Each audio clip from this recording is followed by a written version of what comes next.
கன்னியாகுமரியில் கடல் உள்வாங்கியதால் விவேகானந்தர் சாலைக்கு இரண்டாவது நாளாக படகு போக்குவரத்து நிறுத்தப்பட்டுள்ளது.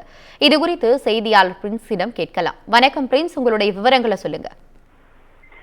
சர்வதேச சுற்றுலா தலமான கன்னியாகுமரிக்கு இந்தியா மட்டுமின்றி வெளிநாடுகளிலிருந்து தினமும் ஆயிரக்கணக்கான சுற்றுலா பயணிகள் வந்து செல்கின்றனர்.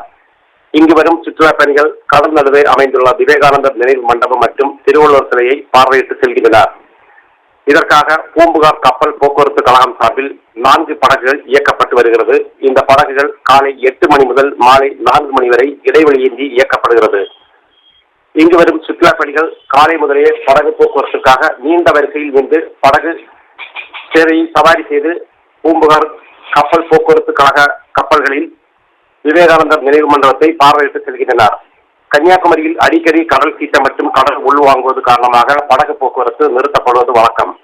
தற்போது கடல் சீற்றம் அதிகமாகவும் கடல் உள்வாங்கியும் இருப்பதால் படகு போக்குவரத்தானது நேற்று நிறுத்தப்பட்டது. இன்று தொடர்ந்து 2வது நாளாக காலை 8 மணிக்கு துவங்க வேண்டிய படகு போக்குவரத்து துவங்கவில்லை. குறிப்பாக படகு நிறுத்தப்பட்ட இடங்களில் மணல் மேடுகள், மணல் திட்டுகள் அதிகமாக இருப்பதால் படகை இயக்க முடியாத நிலை ஏற்பட்டுள்ளது. மேலும் கடல் உள்வாங்கியும் காணப்படுகிறது. இதனால் காலை 8 மணிக்கு துவங்க வேண்டிய படகு போக்குவரத்து துவங்கப்படவில்லை. மேலும் கடல் நீர்மட்டமானது சீரானதும் மீண்டும் படகு போக்குவரத்து துவங்கப்படும் என்று பூம்புகார் கப்பல் போக்குவரத்து கழக அதிகாரிகள் தெரிவித்துள்ளனர். காலை படகு சேவைக்காக வந்த ஏராளமான சுற்றுலா பயணிகள் படகு மூலம் பயணம் செய்ய முடியாமல் ஏமாற்றத்துடன் திரும்பி சென்றனர்.